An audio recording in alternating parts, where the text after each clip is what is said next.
ایک کا کام کھانا پکانا اور ایک کا کام گھر کی صفائی کرتی۔ مجھے سمجھ نہ آیا کہ یہاں جب پہلے ہی کام کرنے والی کی کوئی کمی نہیں تو مجھے یہاں کیوں لایا گیا، مگر بہت جلدی یہ سمجھ آ گئی۔ میرے آتے ہی سب ملازموں کو فارغ کر دیا گیا اور مجھ پر سارے گھر کی ذمہ داری ڈال دی گئی۔ جہاں 3 4 لوگوں کو الگ الگ تنخواہ دی جاتی تھی، وہاں مجھے اکیلی کو تنخواہ دے کر مالک کو فائدہ ہی ہوتا۔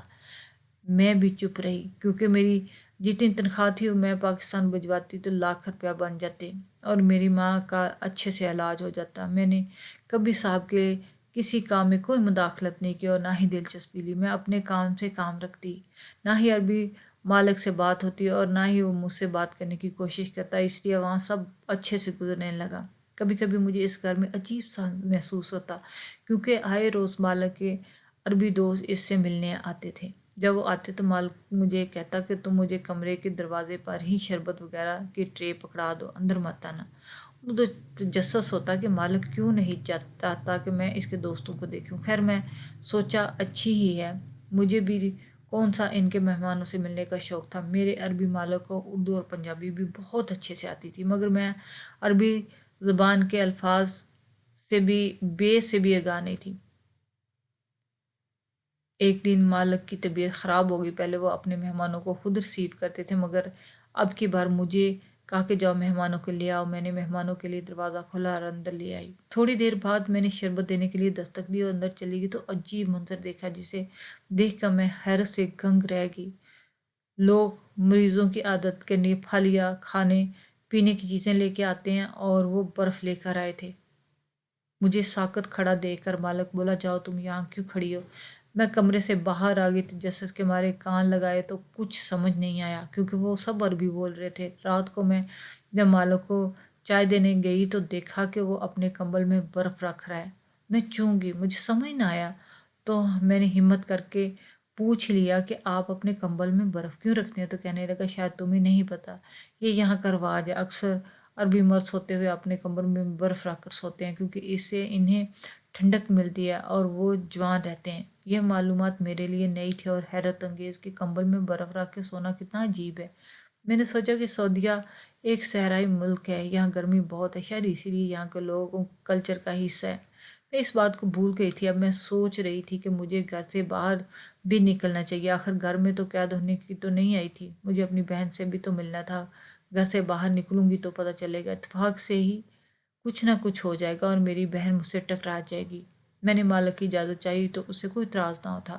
کہنے لگا جب میرے مہمان آیا کریں تو تم ہمارے لیے کھانے پینے کی چیزیں بنا دو، 2 3 گھنٹے کے لیے چلی جایا کرو۔ میں نے کہا ٹھیک ہے۔ ویسے مجھے کبھی کبھار بہت ہی حیرت ہوتی کہ مالک کے مہمان آئے دن آئے رہتے تھے اور وہی مہمان ہر بار ہوتے تھے، زیادہ تر شاید ان کے دوست تھے اور اسی لیے اتنی بے تکلفی سے ملتے تھے۔